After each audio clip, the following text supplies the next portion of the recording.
Hello everyone, welcome back to my YouTube channel sketch vlogs. তো দেখতেই পেয়েছো আবার বাইকের মধ্যে চলে এসেছি।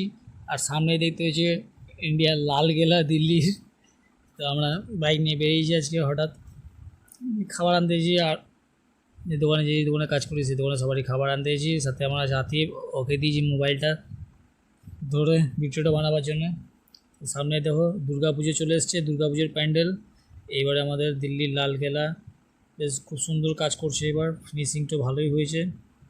তো দুর্গা পুজোটা কত দিনে আসবে আমি অপেক্ষা করছি। এখানে দুর্গা পুজোটা খুব ভালো লাগে আমাকে। এই ত্যোহারের মধ্যে আমাকে দুর্গা পুজো খুব ভালো লাগে।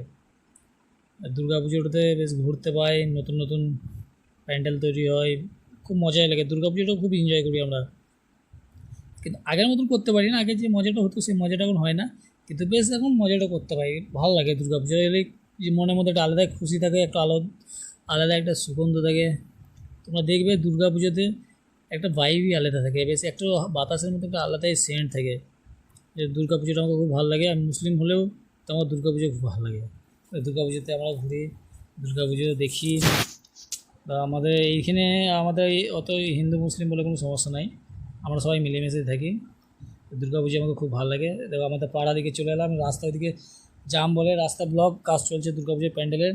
সেই জন্য আমরা এই পাড়া এই গলি দিকে চলে এলাম। এই গলি দিকে ঢুকবে এখন, গলিটা কত ছোটো বড়, একটু অসুবিধা হচ্ছে, তাও ঠিক কাটিয়ে ম্যানেজ করে বেরিয়ে গেলাম। সামনে আবার একজনা চলে এসছে, তোমরা দেখো। এইটুকু পাড়া গলির মধ্যে আবার বাইক নিয়ে ঢুকে গেছি। ও চিন্তা করছে সালা এইটুকু গলির মধ্যে চলে এসছে, যাবো কী করে। তো কোনো রকম সাইড কাটিয়ে কষ্ট মষ্ট করে পার করলাম। এই দিকে আমরা আগে যাওয়া আসা করতাম ছোটোবেলাতে, খুবই যখন স্কুলে পড়তাম। এটাই ছিল আমাদের মেন রাস্তা যাওয়া আসার, কিন্তু আমরা মেন রাস্তা দিয়ে যেতাম না। এদিকে সামনে যে বাড়িটা দেখতে পেয়েছি, এখানে ফলের গাছ ছিল, ফলসা, সেখানে আমরা ফলসা নিতে আসতাম, আমাদেরকে দিত।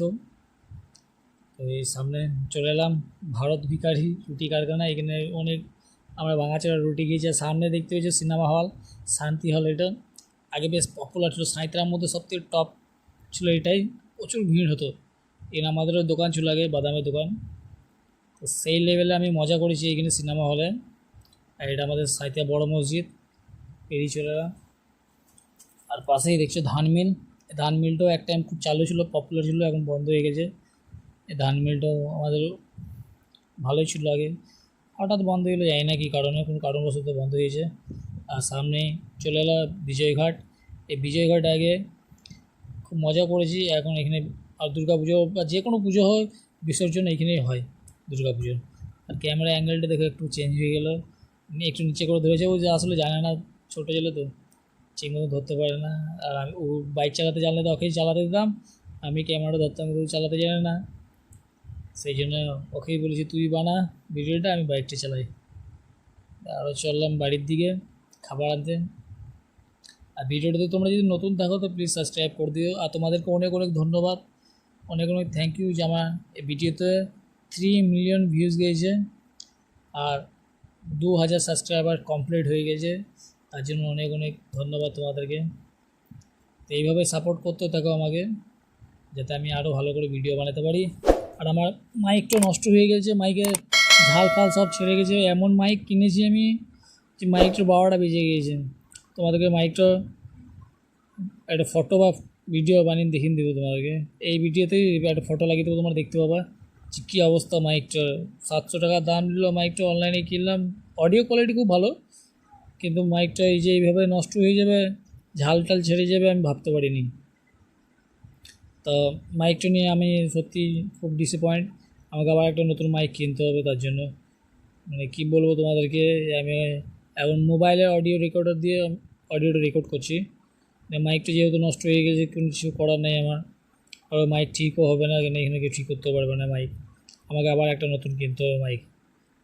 তো দেখো সব জিনিস কীভাবে পরিবর্তন হয়। সামনে যেটা বাড়িটা দেখতে পেয়েছো ভাঙাচোরা, এখানে আগে আমরা কন্ট্রোল নিতে আসতাম, রাশন দিতে এখন বন্ধ করে দিয়েছে, আর রাশন টাশন দেয় না। আর পাশে ফ্ল্যাট তৈরি হয়েছে। দেখো সব মানে সময়ের সাথে কীভাবে জিনিস পরিবর্তন হয়ে যায় কেউ বুঝতে পারবে না। এই যে আশেপাশে যেগুলো দেখছো, হয়তো আর 4-5 বছর পরে এগুলো পুরো চেঞ্জ হয়ে যেতে পারে, বলা যায় না। এগুলোও চেঞ্জ হতে পারে। আমাদের ছেলেপিলেরা দেখবে এইসব জায়গাগুলো নতুন নতুন হয়েছে, এখন যারা দেখছে তাও দেখতে পেয়েছো কেমন আছে। যারা সাঁইথিয়াতে 10 বছর আগে ছিল, 10 বছর আগে সাঁইথিয়া কীরকম ছিল আর এখন সাঁইথিয়া কীরকম পরিবর্তন হয়ে গেছে, আগেকার মানুষই জানে। এখন নতুন যারা আসবে তারা কি বুঝতে পারবে না, তাদের কাছে সব কিছু নতুনই মনে হবে। চলে এলাম কথা বলতে বলতে চারতলা মোড়। চারতলা মোড় পুরো ফাঁকা, আজকে ভিড় টিড় নাই, জাম টামও নাই, বেশ ভালোই হলো।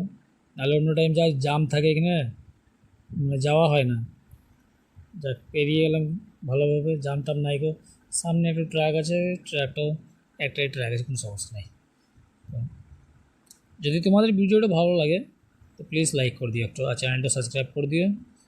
আর এই ভিডিও বানাতে অতটা ভালো লাগে না, এই জন্য ভিউজ সেরকমভাবে আর আসে না, ওই জন্য মানে আর আমার মানে অতটা এক্সপিরিয়েন্সও নাই, এই শিখছি আমি ভিডিও বানানো।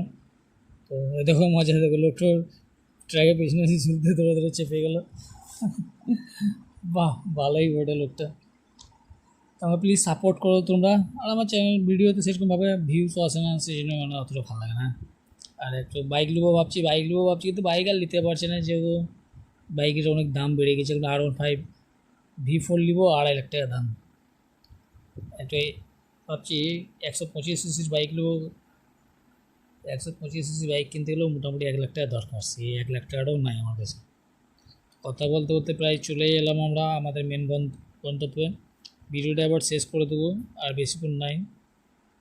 তো যারা এসছো ভিডিওটা শেষ পর্যন্ত দেখেছো তাদেরকে অনেক অনেক ধন্যবাদ। চ্যানেলটাকে আমার সাবস্ক্রাইব করে দিও, ভিডিওটাকে লাইক করে দিও, পারলে শেয়ার করে দিও বন্ধু বান্ধবের জন্য। আর একটা কমেন্ট অবশ্যই করো যাতে আমার ভিডিওটা কী কী ইমপ্রুভ করতে হবে তার জন্য বলার জন্য। তো অনেক অনেক ধন্যবাদ। এখনকার মতো বাই বাই, টাটা।